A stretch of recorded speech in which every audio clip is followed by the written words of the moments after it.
My answer will come in 3 points, in three parts. Firstly, forget Greece for just 1 second. If the Eurozone collapses, we are all going to be embroiled in the postmodern 1930s. If the Eurozone crashes and burns, I mean, I personally campaigned against the Euro in the 1990s, but we created it. So there are irreversibilities. If we give up the Euro, we are not going to back to where we would have been if we didn't have it. So it's one thing to say we shouldn't have it, it's quite another to say we should get out of it, right? And if the Euro, the way that it was constructed, and the way that financialization proceeded during the golden age, those 8 years, pretty good years of the Euro, and then crashed and burned and all that after that, with that history behind us, if now the Euro goes, we're going to have a massive depression in Germany and stagflation in the rest of Europe. The global economy will not be able to take that shock. China is going to go into reverse. Brazil is going to see all the improvements in poverty rates and so on go to smithereens. And therefore, the global economy is going to be detrimentally affected if the Eurozone goes. That's from an internationalist perspective. Now, let me speak from a Greek perspective. What we have done, what the Greek state has done, what the successive 3 different governments have done since the debt crisis, the debt exploded in early 2010, was a crime against humanity. So I don't defend the fact that we stayed in the Euro following the prescriptions that were coming to us by Brussels and Frankfurt and so on.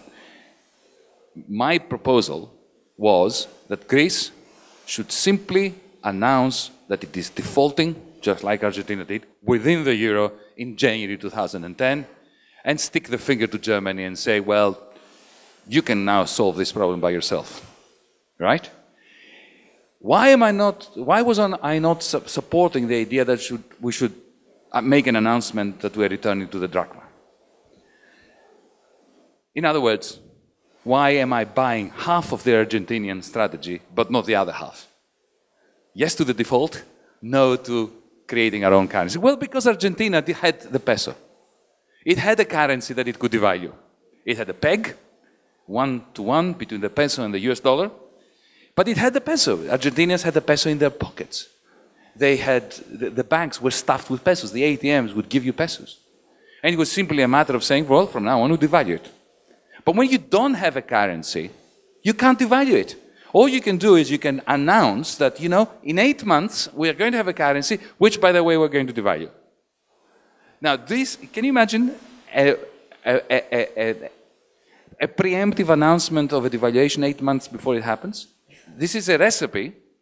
It's a recipe for having all wealth liquidated and leave the country. Unless then, of course, we have armed guards at the borders to stop people from taking their money out.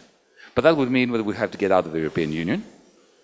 And don't forget that Greece doesn't have something else that Argentina had. Argentina, at the moment when it was defaulting and sticking the finger to the IMF, which I really applaud them for, and I love them for it, okay?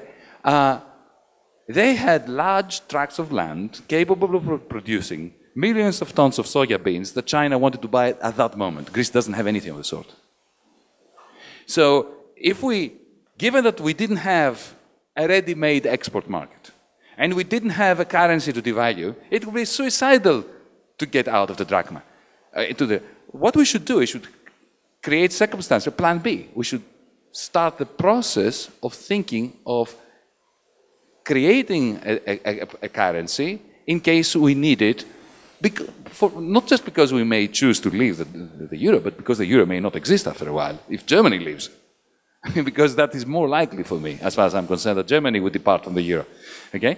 Now, just to finish off, I don't have a dogmatic position on whether one should leave the euro or not. For me, it's a question of cost and benefits of human suffering. It's very simple. Cyprus, this is what I'm going to go next week to Nicosia to argue, should get out of the euro today. Because they're already out of the euro. They've already suffered the cost of exiting. They have capital controls, they have a destroyed banking system. Why have the Troika visits as well on top of that? But Greece has not had that yet. So I think that from an internationalist and a Greek perspective and a European perspective, the most effective radical policy would be for a Greek government to rise up, or a Greek prime minister or minister of finance, to rise up in ECOFIN, in the Eurogroup, wherever, and say, folks, we are defaulting. We shall not be repaying next May the 6 billion that supposedly we owe the European Central Bank. My God, you know, to have a destroyed economy which is borrowing from the European stability mechanism to pay to the European Central Bank is not just idiotic, but it's the epitome of misanthropy. Say no to that. But why step out? Put them in front of their contradictions. Make them face the contradictions of the Eurozone themselves. Because the moment the Greek Prime Minister declares default within the Eurozone, all hell will break loose.